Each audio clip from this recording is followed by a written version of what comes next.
اعوذ بالله من الشیطان الرجیم بسم الله الرحمن الرحیم. ټولو پښتنو ته ټولو اوریدونکو ته سلام کوم. السلام علیکم ورحمت الله وبرکاتہ. خدای دې وکړي چې روغ وئ جوړ وئ.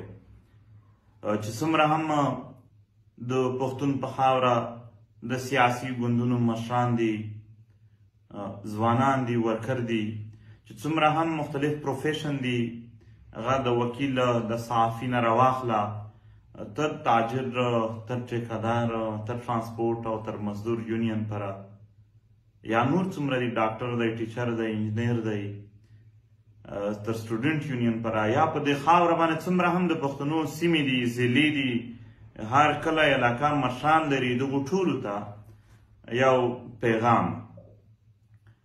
زما ډېر محترم او ځورېدلی ولس، د ولس مشرانو، ځوانانو، وګړیو، د ډېرو مودې راسې ستاسو وینې تویېدلې. په دې وطن باندې جنګ او غضب خو دا ابس نه و. موږ او تاسو د ټولې دنیا مخکې ولیدل چې زموږ په وینه باندې دا وینه څه جنګ نه بلکې یو کاروبار و، یو کاروباري جنګ، یو ډالري جنګ لاندې دا هر شی ارګنایزډ و، خلکو پې ډالر ګټل، زموږ وینې تویېدلې. 80,000 نه باندې شهیدان شولې ملته، په زرګونو ورک دي، 2 لکه نه باندې کورونه ړنګ شول، 80 لکه 70 لکه نه باندې خلک وار په وار بې کوره شول، ودرېدل، وځپېدل، بازارونه ړنګ. او نن هم د غیر یقیني ژوند کوي، د سبا ورځې اندازه دې نه لګي چې په خپل کلي علاقه کې به په امن وې که نه به وې. دا هسې نه دي، د دغې تر شا یو لویه پروژه چې زموږ او ستاسو ټولو تر مخ اوس یې نور په دې زه بیس نه کوم، اوس د هغې هر څه حقیقت زموږ د ملت مخ ته او د ټولې دنیا مخ ته په لویو ثبوتونو، بلکې په داسې ثبوتونو چې په دې خاوره جنګ غوښتونکو خپل بیانونه کړي دي چې او دا موږ د دې دپاره کوو، هغه ټول موجود دي. محترمو، ستاسو وسایل د بل په قبضه کې وو.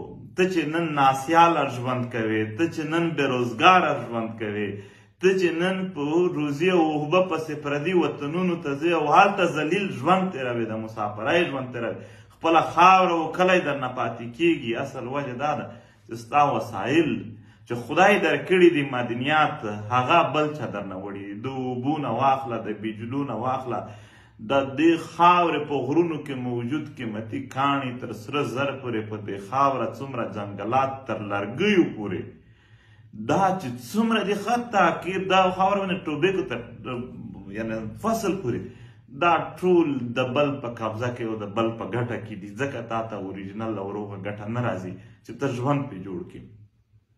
ستا د خاورې امن خرابول، ستا د خاورې وسایل لوټل، دا چې چا کول هغه کمزوري خلک نه دي، هغو د دې دپاره ډېر لوی ډېر قوي سیټ اپ جوړ کړی دی. ټول طاقتونه یې، ټول پوځونه یې، ټول منظمتیا یې تر نن ورځې پره په دنیا کې که د بل یو چا پر خلاف استعمال کړي وي، ما ته راوښیه چې دی د دغې ملک یا د دښمن یا د پلانکي خلاف استعمال هر چا ته ټیټ شوی دی، خو نه چې ستا ورځ راځي بیا نه په جاز، نه په ټانک، نه په انتها پسند شدت پسند تنظیمونو جوړول په یو شي هیله نه کوي، تا ته خطا کړه دی هغه.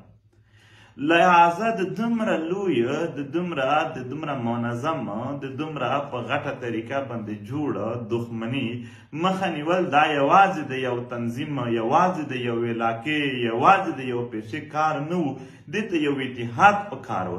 د دې اتحاد په خاطر باندې 18 اکتوبر ته پښتنو یو جرګه راوغوښتله چې دلته ټول پښتانه مشران، هغه که څومره پارټۍ دي سیاسي، د هغو که څومره پیشې دي، پروفیشن د هغې تر هرې ضلعې پوره مشران، داسې چې څومره یونین دي یا په دې خاوره څومره سیمې دي، هغو سیمه ییز، علاقایي، قبایلي مشران، سماجي شخصیات، بااثر علما، د دغې خاورې هر هغه څوک چې په وطن کې یقصدره په 100 په 30 کسانو هم اثر وي، دغو ټولو ته دعوتونه ورکول شول چې راشئ سره کینو. او تاسو ګواه یئ، زه دلته د ټولو سیاسي ګوندونو مشران ګواه کوم، زه د ټولو پروفیشن پیښې چې موږ ورغلي یو د هغو مشران ګواه کوم، او زه ضلعو ته تللی یم. تاسو مشرانو دا سپین ږیرو یو یا ځوانانو زما خبره به اورئ چې زه څه وایم. تاسو آیا ګواه نه یې چې ما هلته کومه بیانیه چلولې وه؟ ما په دغې یو بیان باندې چې راځئ پښتنو زه یې جنډا نه درکوم، زه ناره نه درکوم، زه جنډا نه درکوم، زه هیڅ نه راوړم، زه یوازې د دغې وطن د غمي د څه ثبوتونه درته ږدمه او د هغې هم چیلنج درکوم چې که غلط ثابت شول یا غلط وو ورته سزا چې وي اول یې ته راکه کمه. خو راځه کښېنو د دغې وطن تیر ژوند خو تیر شو، راتلونکی د غرق دی، راتلونکی دی تباه او برباد دی، ټول د خطر لاندې، ټول د یو بدنامۍ د یو بېعزتۍ لاندې او د ضلالت لاندې د پردیو وطنونو ژوند ته مجبور یی. دغه بیانیه وه بله خو نه وه که نه. د دې دپاره چې کله پی ټي ایم لاړخه دا کوشش وشو چې په رښتونې توګه د ورونو په شانې دې ته وکتل چې ملا دی، امید دی، د کوم ګوند دی، د کومې سیمې دی، د کومې پیشې دی، بلکې هر ټول یې خپل ورونه شمار کړل. د یو مسلمانو د یو پښتون په حیث باندې ټولو ته دعوتونه ورکړل، 10,000 کمه بېر دعوتونه وشول. او دا هم یو لوی حقیقت دی چې ټولو ګوندونو د ټولو ګوندونو مشرانو، ځوانانو، وګړیو، د ټولو سیمو سیمه ییزو مشرانو، د ټولو پروفیشن یعنی پیشو یونینو مشرانو او ځوانانو یا دلته سماجي شخصیات با اثر یا نور چې څومره هم دي دغو هم یو لوی ویلکم ورته وکړو. ټول په اول ځل په ډېرو وختونو نه پسه یعنی دوی غته راغل پوزیشن ته چې دوی دا اراده وکړه چې موږ سره یو کېږو. ها چې کله دښمن دا ولیدل، کله چې د دې وطن په وینو کې، د دې وطن په اوښکو کې، په جنګونو کې او د وسایلو په لوټلو کې او د دې وطن په ذلیلولو کې چې کومو خلکو خپلې پیسې او ډالر او کاروبارونه لیدل، هغو ولیدل چې دا خو که دا راټول شول آیا د دغې راټولېدلو د دغې جرګې په کامیابي کې به دوی ته د پښتنو امن خرابول یا په هغه باندې دلته یو کاروبار کول د دوی په بادامني په وینو اوښکو یا د دغې خاورې وسایل لوټل به دوی ته بیا اسان شي هغه پوره وپوهېدل چې په کوم طریقه باندې کام ورسره ودرېدل یا په کوم طریقه د دعوتنامې د سیټ اپ روان دی. په دې طریقه کې دوی قطعاً نور د پښتنو په وینو اوښکو او د دوی د وسایلو په لوټ مار باندې ځان ته کاروبار نشي جوړولی، ځکه یې کرک ډاون شروع کړو، نیول یې شروع کړل، وهل یې شروع کړل.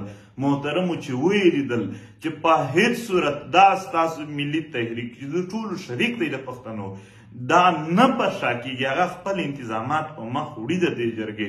بیا دوی ورچک شول، وفاقي حکومت لاړخه یې بیخي په پی ټي ایم باندې کالا دم یې که بین یې که چې څوک یې صرف نام اخلي موږ بیا نه پرېږدو.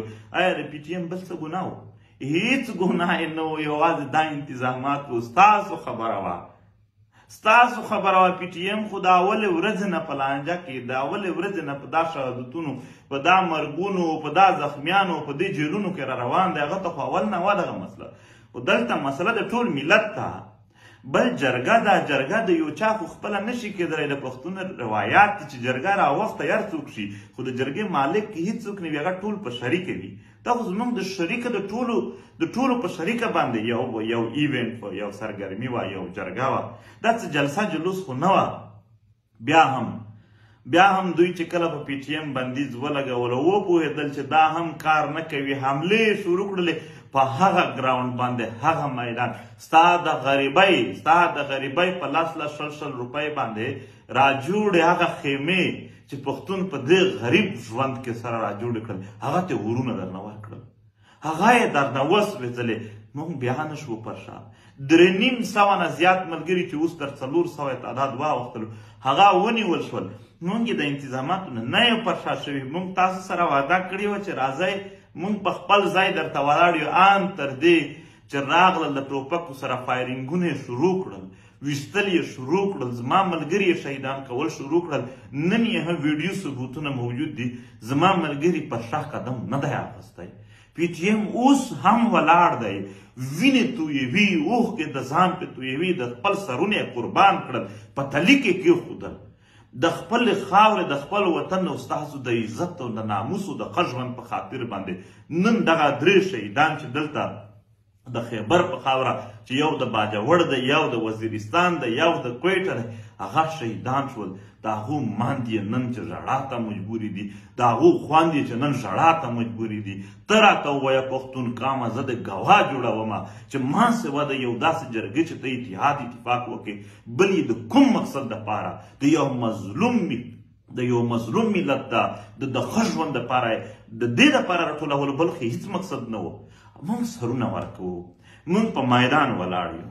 اوس خبره تا ده، زه د ټولو سیاسي ګوندونو مشرانو ته وایم، زه د ټولو پیشو، د ټولو پروفیشن، د ټولو یونین تر ځوانانو پورې او د هرې سیمې مشرانو ته وایم، خبره ستا ده.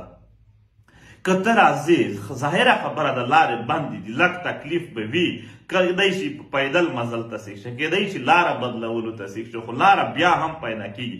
لږ تکلیف ته ځان سیخ دی که تکلیف دې وکړه، د عمر دپاره به د امن او د عزت ژوند مونده کړې. خو که نن دې تکلیف نه وکړه، ټول عمر به تکلیفونه هم وړې او ذلیل به هم وې او ټیټې سترګې به هم وې. یوازې د دې دور نه د راتلونکي نسل هم د برباد ژوند ذمهوار به ته وې. ولې چې تا ته موقع میلاو شوله، تا دومره نشول کولی چې په دې وخت کې د لږ څه په ځان باندې تکلیف و سختي تېر کړې وای، او په داسې حالاتو کې چې ماشومانو ځوانونه سرونه په تلي کېږي وو. په هغو وختونو کې راتګ لازم دی. دا د خیبر جرګه، دا د تحریک نه، دا د ټول پښتون وطن د عزت سوال دی. ستا هغه تاریخي روایات، ستا هغه مقدس روایات جرګه چې د پلار نیکه غور نیکه او نسل در نسل دی د خپل وطن یو لوی یو مقدس روایات پاتې شوي دي، نن هغه د بوټ لاندې، نن هغه د پردیو د خپو لاندې کېږي. ته نن که په هیڅ نه وي، په هغه خو زړه وخوږېږه. زه منمه د جرګې انتظامات په هغه شان اوس نه وي ممکن، خو جرګه خو بیا هم کوو. جرګه موږ نه پرېږدو. پښتونه په 11 تاریخ که د ټولې دنیا قوتونه هم سره یو ځای شول او دوی برید وکړه، یو چانس کېدلی شي چې زموږ د ټولو لاسونه هلته پراته وي. تر دې پورته د دغې د کینسل کولی بل یو چانس نشته دی. خامخا جرګه مونږ کوو د دغې وطن په خاطر باندې.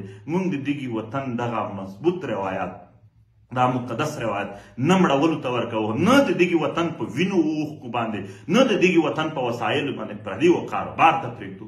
د دغې په خاطر باندې تکلیف لږ تېر کوي، هېواد دوې ورځې مشکلات تېر کوي، لږ حوصله وکړئ، په لاره کې زر مه واپس کېږئ، په هر صورت راشئ. هغه قافلې چې را روانې دي په یو نه یو طریقه لار پیدا کوئ، ځانونه راورسوئ. نن دغه ځوانان دلته تا ته دې ته نه دي ناست چې ځان در باندې درنوي، ځان در باندې عزتمند کوي. تا عزتمند، د دغې وطن د عزت سوال دی. د دغې په خاطر باندې موږ ټولو ته وایو راشئ. او هغه علاقې، هغه تنظیمونه چې پاکې زه په ډېرو منډو کې یا د حالاتو د سختیو او نزاکتونو د وجې هغو ته نه ورسېدل، هغو ټولو سیمو مشرانو ته وایم د دعوت وخت نشو پیدا. زه درتلم کور کلي ته، زه درتلم تر تاسو پورې، نه وشول، ممکنه نه شوله. نو دغې د وجې یعنې زموږ د مولانا شراني صاحب پارټۍ پاتې وه، د سمیع الحق صاحب پارټۍ پاتې وه، داسې د پنجپیر نه راواخله نور مدارس یا کانیا پورې، یا دلته زموږ چې کوم په هنګو کې کوم زموږ پیران دي یا خانکي دي، یا دلته د پړاچینار و یا جنوبي پښتونخوا وه، یا نورې داسې د سلیمان خېلو چې کوم په پنجاب کې آباد دي نورو ځایونو کې، یا په کراچۍ کې چې کوم آباد وي، یا په اسلام آباد کې دغه ډېرو ځایونو ته زموږ تګ نه وشو. د حالاتو نزاکت و د وخت کمی و. ستاسو د دعوت دی درته، بې دعوته راشئ. دا څه د خواږه پروګرام خو نه دی، دا د ملت د غم پروګرام دی. ټول شریک شو سره په شریکه باندې دا غم وپالو. پاکیزه یو ځل بیا هم د تحریک ځوانانو ته وایم، د خیبر ولسونو ته وایم، د خیبر ټولو سیاسي خلکو او قبایلي مشرانو چې ډېره مېړانه یې کړې ده، د تحریک ځوانان چې ډېره مېړانه کوي، او ټولو ته وایم تاسو ته سلام پېښ کوو، هېڅکله پر شا کېږو نه. زه د خپلو شهیدانو و مندیو ته و خویندیو ته و پلارونو ته و ورونو ته وایم تاسو به هېڅ نه خفه کېږئ. دا ډېر عزتمنه لار باندې د مظلومیت په حمایت کې دا د ذات دپاره نه، خدای پاک دومره عزتمن شهادت ورکړی دی چې رښتیا څوک به یې په هېڅ نه کې مړاو. مرګ ورځ نیټه پوره وي، خو دا ده چې انسان یې خپل چایس کړي چې دا یې د عزت په لار کې په هغه لار باندې ځي که په کومه لار ځي. موږ ټول کام ستاسو پوره وړی یو، بیا به هم سبا 3 بجې ته د شهیدانو جنازې دي، هغه ته به د شهیدانو خپل خپلوان هم راځي، خاندانونه به راځي، هلته به د شهیدانو په هکله او د مبارزې په هکله بیا خبره کیږي. دا اوس پیغام د خپل ملت ټولو سیاسي ګوندونو مشرانو او ځوانانو ته، د خپل ملت چې څومره هم زموږ مختلف پروفیشن دی هغو مشرانو او ځوانانو ته چې څومره خلک دی قبایلي علاقایي مشران دی هغو ته و ډېره مننه کوم. خدای متعال ته آباد لره. هیڅ کله نه پر شا کېږو. دا وطن تر ځانورو پورې راته سوي دي.